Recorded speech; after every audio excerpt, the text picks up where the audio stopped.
नमस्कार मेरे प्यारे श्रोताओं। आज मैं आपको राजा नल और दमयंती की कहानी सुनाने जा रहा हूँ। शनिदेव की कहानी। शनिदेव अगर रुष्ट हो जाए तो का क्या से क्या कर देते हैं।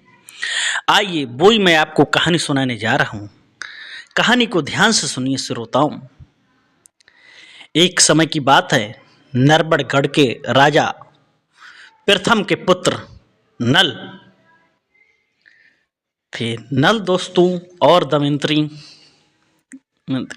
जब उन पे शनिदेव का कहर था, शनिदेव रुष्ट हो गए थे। शनिदेव ने एक उन्हें धागा दिया, दमयंती को कहा धागा गले में बांध लो। उन्होंने गले में बांधा और उस धागा को रानियों ने देखा कि ये सोने के ऊपर है, धागा का क्या काम है। राजा ने देखा, धागा खोल के फेंक दिया। रानी ने धागा को लिया और पानी में भिगोकर पी लिया। जब पी लिया दोस्तों, राजा सो रहे थे। राजा को रात्रि में स्वप्न हुआ। उसमें जो महालक्ष्मी घर में थी वो घर से जाते हुए दिखी और शनिदेव उधर से आते हुए दिखे, घर के अंदर प्रवेश कर रहे थे। यही सब सारा सपना सुबह अपनी रानी को बताया। अब राजा ने समझ लिया कि मेरे ऊपर शनिदेव का पहरा चल रहा है, साथी चलने वाली है। तब शनिदेव ने अपने पुत्र को लिया, पोते को लिया, चल देते हैं। चलते चलते दोस्तों रास्ते में उनके मित्र भील रहते थे, उनके यहाँ पुत्रों को छोड़ दिया और साथ में रानी और राजा और पोता को ले लिया। चलते चलते दोस्तों रास्ते में एक सेठ नाम के मित्र रहते थे। सेठ जी के यहाँ खबर भिजवाई कि आपके यहाँ राजा नल आ रहे हैं। जब खबर वाले ने कहा राजा नल आ रहे हैं आपके यहाँ सेठ जी, तो सेठ जी ने कहा कैसे आ रहे हैं। कहा उनकी इस समय बहुत फर्नीचर हालत है, तन पे वस्त्र नहीं है, राजा और रानी आ रहे हैं दोनों। कहा उनसे कहना हवेली से बाहर बैठे, अंदर बहू और बेटा रहते हैं। जब दोनों लोगों को कमरे में अंदर बैठाया गया तो देखा दोस्तों वहां पर एक खूटी टंगी ही थी। खूटी में एक मोती का हीरे जवाहरात का हार टंगा हुआ था। देखते हैं राजा नल की वो खूटी हार निकल रही है। जब वो खूटी हार निकल रही है तब सोच लिया कि अगर मैं यहाँ रुकूंगा तो मुझ पे चोरी का इल्जाम लग जाएगा। अब दोस्तों वहां से वो चल दिए। चलते चलते दोस्तों रास्ते में एक नदी पड़ी। नदी पर उन्होंने दो तीतर मारे और पकाने के लिए पकाने लगी रानी। राजा ने कहा कई दिन हो गए मैंने स्नान किया, चलो स्नान कराते हैं। अपने पोते को लेकर नहाने के लिए गए, वहां पोता पानी में बह गया। जब बाहर आए रानी से कहा बना लिए, पोता तो हर का चला गया, बह गया। रानी ने कहा मैंने कबूतर इसमें बनाने के लिए रखे, वो अंदर से हांडी में से उड़ गए। कहा ये कैसा कहर है शनिदेव का। अब वहां से राजा नल और रानी चलते चलते दोस्तों दूसरे नगर में एक बाग में पहुंचे। बाग में देख रुक गए और देखा कि बाग वहां पे हरा भरा होने लगा। माली ने कही आप आते ही ये बाग हरा भरा रहने लगा, आप यहीं रुको, आप परेशान लगते हो। अब राजा नल और रानी दमयंती वहीं रहने लगे। रहते रहते दोस्तों कुछ समय बीता, धीरे धीरे उनका समय गुजरता गया। जब धीरे धीरे उनका समय गुजरता गया, एक समय होली का टाइम आया। होली के टाइम पर दोस्तों कुएं से जब राजा नल पानी भर रहे थे, उस पानी में बार बार हल्दी और धागा आ रहा था, बार बार हल्दी धागा आ रहा था। रानी ने कहा, आप बार बार पानी भर रहे हो, इसमें क्या आ रहा है? तो कहा, इसमें धागा और हल्दी आ रही है। जब धागा हल्दी आ रही थी दोस्तों, अब वहां कुछ समय रुके दोस्तों, वहां से भी चल दिए।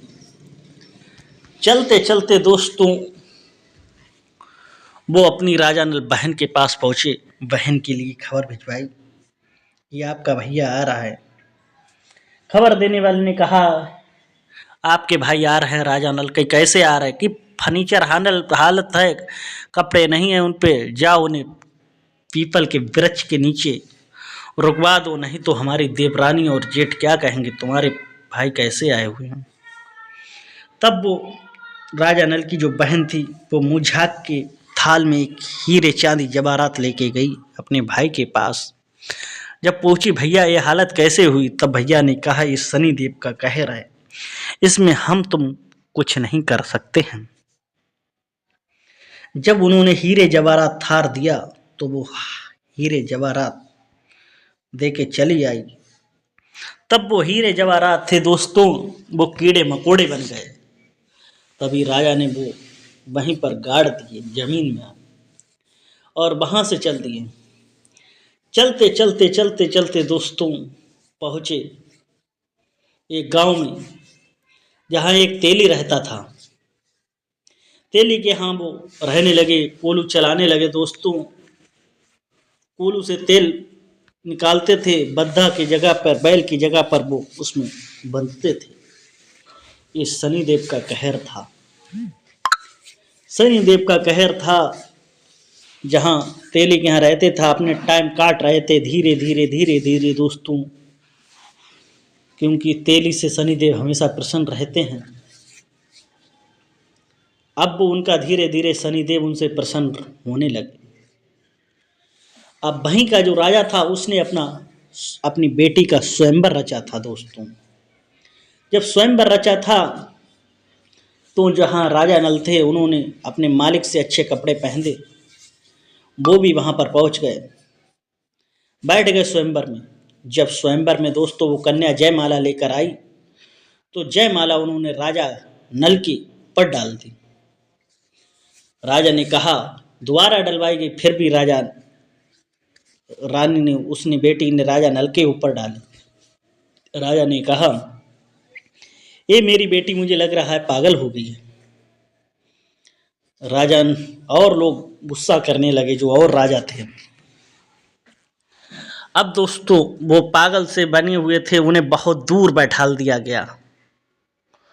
अब की हाथी के ऊपर बैठाला बेटी को और कहा, अगर सत्य के गड़े जी हो, सत्य के हाथी हो, तुम वहीं रुकना जहां मेरा बर हो। हाथी ढूंढते ढूंढते ढूंढते ढूंढते फिर से राजा नल के पास पहुंच गया, फिर डाल दिया। फिर दोस्तों कहा, अब ये शादी ऐसे नहीं होगी, अब एक प्रतियोगिता होगी। कहा, जो भयंकर शिकार करके लाएगा उसी के साथ मैं शादी कर दूंगा। राजा बोले। सभी लोगों के पास घोड़ा था, राजा नल के पास कोई घोड़ा नहीं था। राजा नल के लिए एक बूढ़ा सा घोड़ा दिया गया, एक जंग लगी हुई बहुत ही पुरानी तलवार दी गई थी। राजा नल ने वो तलवार ले ली और घोड़ा ले लिया बूढ़ा, और चल देते हैं। कहते हैं, मैं सत्य के राजपूत हूं तो इस तलवार नहीं बन जाए और ये घोड़ा जवान हो जाए। दोस्तों आपको बता दें, जब ये कहा कि ये घोड़ा जवान हो जाए, शनिदेव का तो कहर हट चुका था, घोड़ा वास्तव में जवान हो गया। अब उन्होंने दोस्तों शिकार करके बहुत शेर को मारकर और उसे पेड़ पर लटका दिया। सब राजा शिकार कर कर पहुंचे तो कहा, देखा वो पगला कहाँ है? तो देखता सैनिक को भेजा, कहा तुमने शिकार कर दी? राजा नल बोले, देखिए मेरी शिकार ऊपर टंगी है। अब राजा नल को बुलाया गया, कहा मैंने इसे तो ये वैसी तलवार दी थी, बूढ़ी घुड़िया दी थी, ये जवान कैसे बन गया? दोस्तों अब राजा नल की दूसरी शादी हो गई। अब दोनों रानियां आ गईं। रानी ने कहा, अब मुझे बहुत दिन हो गए यहाँ तेली के यहाँ रहते, चलो अपने नगर की तरफ चलते हैं। नगर की तरफ चलते हैं। राजा ने दोस्तों बहुत धन दिया, घोड़े खच्चर। चलते चलते दोस्तों वो अपनी बहन के यहाँ पहुंचे और उन्होंने सूचना भिजवाई कि आपका भाई आया है। तब दोस्तों खबर देने वाले ने से पूछा, भाई कैसे आया है? तो उन्होंने कह दिया, आपकी घोड़ों हाथी को लश्कर लेके आया है। कहा महलों में बुलवा दो।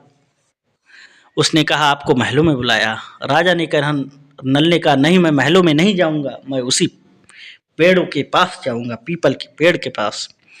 उस पीपल के पेड़ के नीचे दोस्तों उनकी बहन आई। देखा जो हीरे जवाहरात देने जा रही थी, जो कीड़े मकोड़े बन गए, वो वास्तव में हीरे जवाहरात बन गए थे। शनिदेव का कहर था, शनिदेव की कृपा थी। अब वहां से दोस्तों चल देते हैं। चलते चलते चलते चलते अब वो पहुंचते हैं नदी किनारे। तो धोबिन को उनका पोता मिल जाता है। पोता को अपने लेते हैं, धोबिन को इनाम देते हैं। वहां से वो चलते हैं। चलते चलते अपनी सेठ मित्र के पास पहुंचते हैं। सेठ मित्र से कहते हैं, सूचना भिजवाते हैं कि आपका दोस्त राजा नल आया है। खबरदार ने राजा नल को सूचना भिजवाई कि आपका मित्र आया है। कहा कैसे आया है? घोड़ों और उनसे आया है कि अंदर ले आओ। अंदर गए तो मित्र बोला कि आप कैसे चले गए? तब राजा नल ने कहा, आपकी खूंटी पर मोतियों का हार टंगा हुआ था, वो हार खूंटी ले रही थी। मैंने सोचा ऐसा तो नहीं हार का आरोप मुझ पर लग जाए, इसलिए मैं चला गया। आप देख रहे हैं कि वो खूंटी हार अपने आप बाहर फेंक रही है। ये है शनिदेव की कृपा। धीरे धीरे दोस्तों वहाँ से वो चली। अब अपने भीलों के यहाँ से अपने पुत्र लिए और अपने नगर के लिए गए। दोस्तों उनका नगर फिर से हरा भरा हो गया। फिर से दोस्तों राजा सफलतापूर्वक कुशलपूर्वक रहने लगे। ये थी आज शनिदेव और राजा नल की कहानी। अगर आपको अच्छी लगे तो प्लीज़ वीडियो को लाइक, चैनल को सब्सक्राइब जरूर करें।